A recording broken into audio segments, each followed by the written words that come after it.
आज ब्लॉग की शुरुआत हो रही है दिन के 11:30 बजे। कमती जी ये बढ़िया है, हर ब्लॉग में आप उसे डाल देते हैं, इसलिए मुझे लगा कि आज मुझे थोड़ा अपनी लोकेशन बदलनी चाहिए। पीछे आप देख रहे होंगे नीचे की ओर को ये डायवर्जन कैनाल है। मेरे ब्लॉग जो हैं दूसरे ब्लॉगों से थोड़ा हट करके हैं। मेरे तमाम व्यूअर्स जो कि मुझे व्यक्तिगत रूप से जानते हैं, जब भी मुझे मिलते हैं तो मुझसे तो अक्सर यही कहते हैं कि मेरे ब्लॉग देखते रहें। धन्यवाद।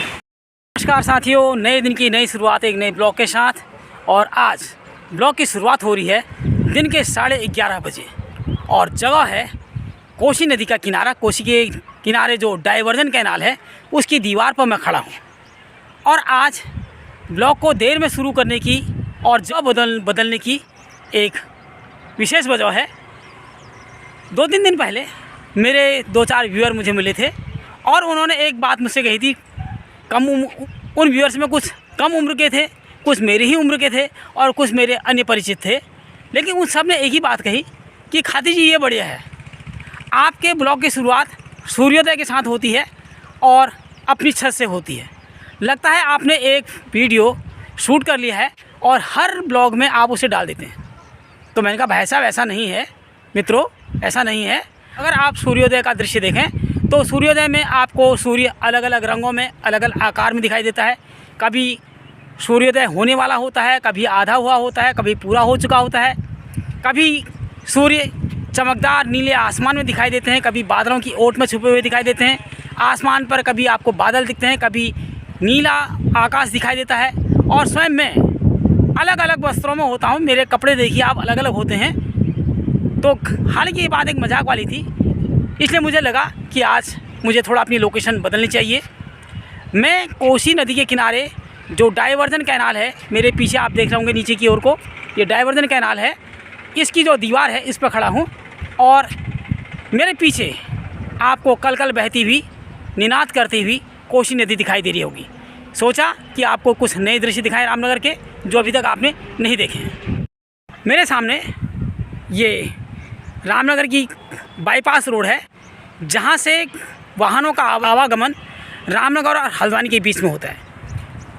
जो कोसी बैराज पे जो पुल है, उस पुल की जो उम्र है काफ़ी अधिक हो चुकी है और उसे भारी वाहनों के लिए थोड़ा सुरक्षित नहीं माना गया है। इसलिए रामनगर से जो भी बस और जो ट्रक हल्द्वानी की ओर को जाते हैं वो से लखनपुर चुंगी डिग्री के लोग कॉलेज के ढलान से होते हुए बैराज से होते हुए इस रोड से जाते हैं और आगे चल कर के बड़े पुल में मिलेंगे और जो नया पुल है वहाँ से फिर हल्द्वानी की ओर को जाएंगे। उसी प्रकार से जो हल्द्वानी से जो बसें आती हैं, बड़े वाहन आते हैं, वो नए पुल से होते हुए इस रोड से होते हुए जाते हैं और फिर डिग्री कॉलेज की चढ़ाई चढ़ते हुए लखनपुर चुंगी पे जाएंगे और वहाँ से फिर बाज़ार में प्रवेश करेंगे। ये है डायवर्जन कैनाल। ये मुख्य नहर नहीं है, मुख्य नहर ये जो कोसी बाईपास रोड है इसके पीछे है। ये डायवर्जन कैनाल जब बरसात में नदी में बैराज पर ज़्यादा पानी हो जाता है तो उस पानी के दबाव को कम करने के लिए इसमें पानी छोड़ दिया जाता है और ये पानी कुछ ही दूर आगे चल करके फिर से कोसी नदी में मिल जाता है। और सामने जो दीवार दिख रही है जिस पे एक सज्जन आपको चलते हुए दिख रहे हैं, उसे कहते हैं कोसी का लट्ठा।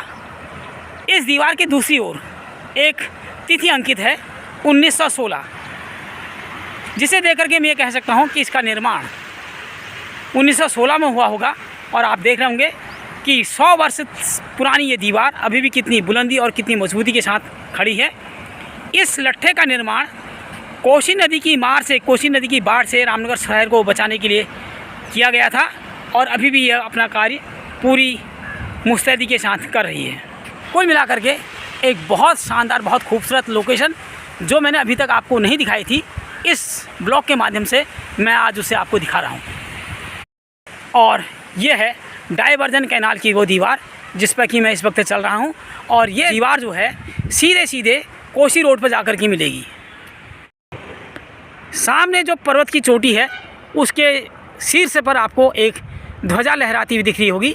वह है गूलर सिद्ध का मंदिर, महादेव का मंदिर। बहुत रमणीक और दुर्गम स्थल है।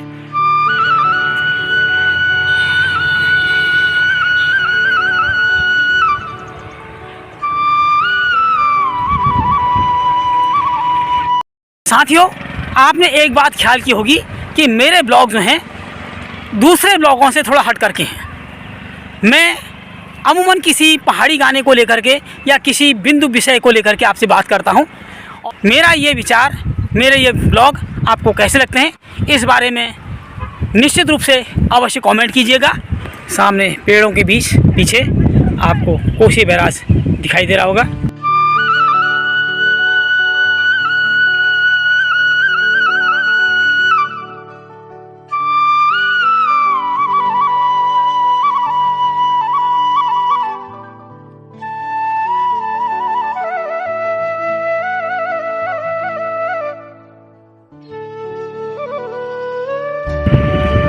Corbett new green valley restaurant Kosi नदी के किनारे कोसी बैराज पर एक सिंचाई विभाग के द्वारा एक रेस्टोरेंट बनाया गया है, जहां काफ़ी अच्छा पार्क भी है और कार पार्किंग की भी अच्छी व्यवस्था है। लोग अपने छोटे छोटे कार्यक्रम जैसे बच्चों के बर्थडे, मैरिज एनिवर्सरी या और कोई गेट टुगेदर कार्यक्रम करने के लिए आते हैं। बहुत अच्छी जगह है।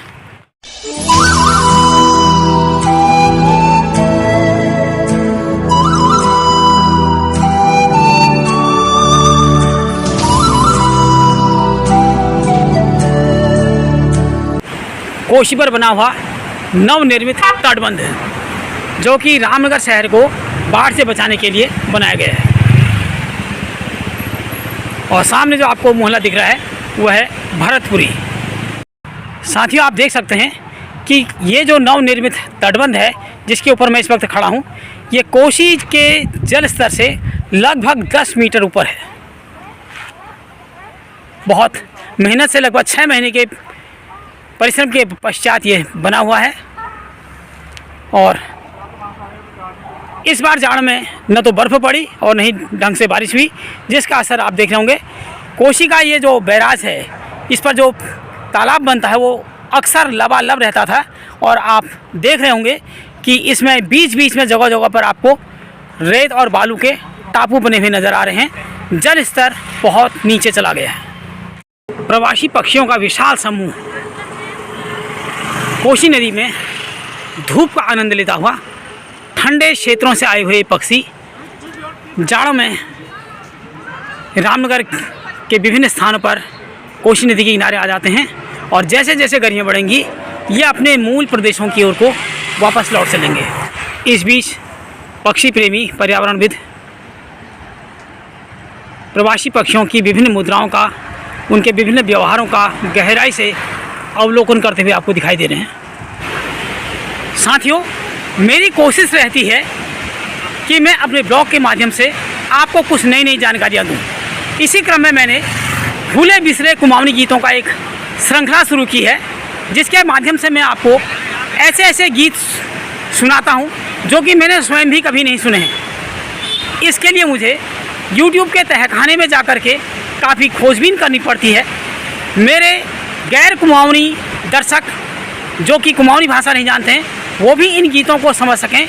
इसके लिए मेरी कोशिश रहती है कि मैं पहले उन गीतों को नरेट करता हूँ, पढ़ता हूँ, उसके बाद हर शब्द की व्याख्या करने की कोशिश करता हूँ, तत्पश्चात मैं उन्हें यह गीत सुनाता हूँ। मेरे तमाम व्यूअर्स जो कि मुझे व्यक्तिगत रूप से जानते हैं, जब भी मुझे मिलते हैं तो मुझसे तो अक्सर यही कहते हैं कि क्या खाती जी, आपके ब्लॉग देख करके बहुत अच्छा लगता है, नई नई जानकारियाँ मिलती हैं, नए नए गाने सुनने को मिलते हैं। आप लोगों का इस बारे में क्या मत है, कृपया कमेंट सेक्शन में अवश्य बताएं। मुझे आपकी प्रतिक्रियाओं का इंतज़ार रहेगा।